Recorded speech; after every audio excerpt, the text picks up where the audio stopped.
Magandang gabi sa inyo mga tagapakinig. Ako, ang inyong Kuya Kwen. At isa na namang kwento ng katatakutan ang ating uungkatin ngayon. Bago ang lahat, huwag kalimutang i-like ang video at mag-subscribe para sa mas marami pang kwentong katulad nito. At ngayon, ituloy na natin ang katatakutan. Kuya Kwen, ako po si Miguel. At ang kwentong ito ay tungkol sa aking ama. Lumaki ako sa hirap. Ang tatay ko ay isang magtataho. Araw-araw niyang tinutulak ang mabigat na lalagyan ng taho sa kalsada at sumisigaw ng taho tuwing umaga. Hindi ko ikinakahiya ang trabaho niya. Pero sa eskwelahan, iba ang tingin sa akin ng mga kaklase ko. Lagi nila akong tinutokso. Uy, Miguel, bakit amoy arnibal ka? Paingay naman akong taho, batang magtataho. Ang dumi mo naman, parang taho ng tatay mo. Hindi lang yun. Madalas nila akong suntukin, sipain at pagtripan. Pero ang pinakamasakit, walang ginagawa ang mga guro. Para bang bulag at bingi sila sa dinaranas ko. Dito nagsimula ang galit kong hindi ko kayang ilabas. Pero may isang taong nakaramdam ng sakit nararamdaman ko. Ang tatay ko. Noong gabing yun, dumating si tatay sa bahay nang mas tahimik kaysa sa dati. Hindi siya kumain. Nakatingin lang siya sa akin habang naglalagay ako ng yelo sa pasako. Nagsalita siya sa mababang tinig. Sino ang gumawa sa iyo nito, anak? Sabi ko, huwag niyo na pong intindihin, tay. Pero hindi niya ako tinigilan. Sabihin mo sa akin ang pangalan nila. Napalunok ako. May kakaiba sa tingin ni tatay. Para bang may apoy sa likod ng kanyang mga mata. Sinabi ko sa kanya ang mga pangalan. Si Paulo, ang leader ng grupo. Si Mark, si Jigs, at si Lester. Mga matagal nang nagpapahirap sa akin. Tumango lang si tatay. Tapos tumalikod at pumasok sa kwarto. Akala ko tapos na ang usapan. Ngunit nagkamali ako. Kinabukasan, wala si Paulo sa klase.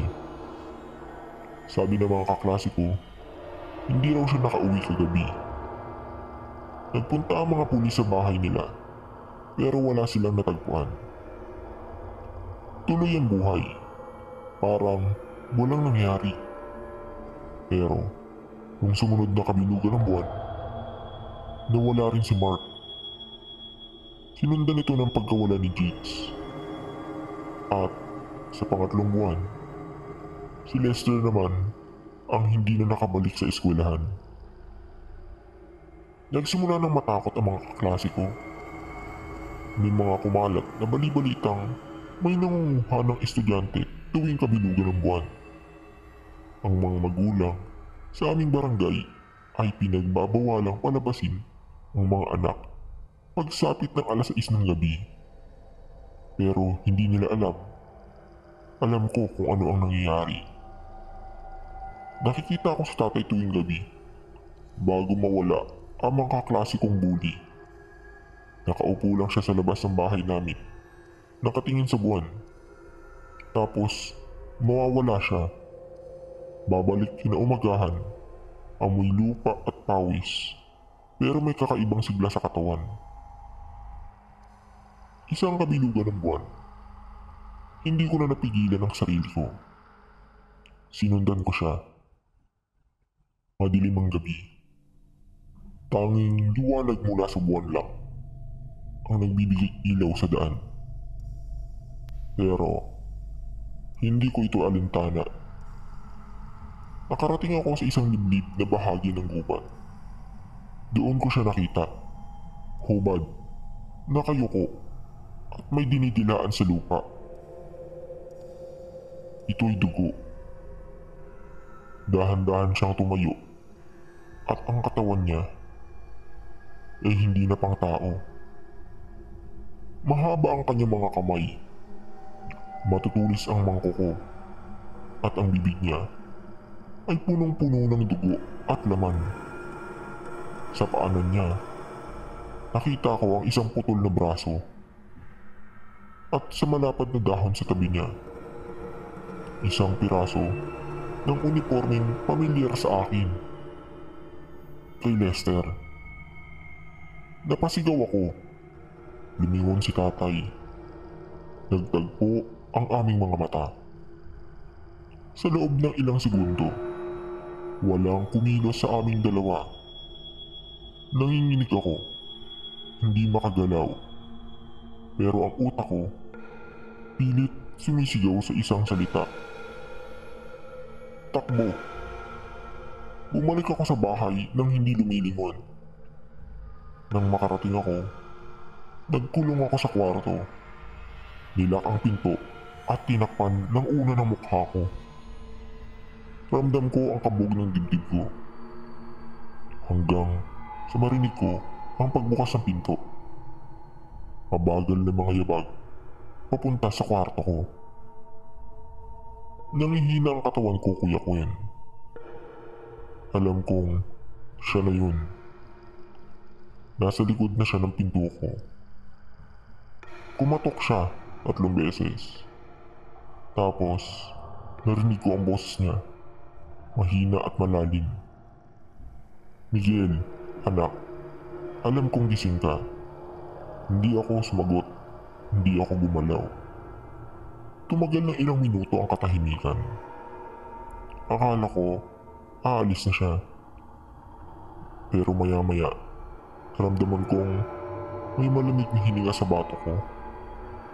Si tatay, nasa loob na ng kwarto ko. Bumulong siya sa tainga ko. Hindi kita pababayaan, anak. Nawala ako sa ulirat na sobrang takot. Pagkagising ko kinaumagahan, normal si tatay. Parang walang nangyari. Pero ako, hindi ko siya magawang tignan sa mata. Hindi ko sinabi kahit kanino ang nakita ko. Paano ko ipapaliwanag na ang tatay ko ay isang aswang na kinain niya ang mga taong nananakit sa akin? Makalipas ang ilang linggo, lumipat kami ng bahay. Hindi ko na nalaman kung natagpuan ang mga bangkay ng mga kaklase ko. Pero minsan, tuwing kabilugan ng buwan, magigising ako sa kalagitnaan ng gabi. At maririnig ko sa labas ng bahay ang mahina at pamilyar na boses. Alam kong hindi na siya tao sa mga oras na ito. Mga tagapakinig, huwag niyong hayaang ang galit ay lamunin kayo. Dahil minsan, may ibang nilalang na mas uhaw sa pag-iiganti at sa laman.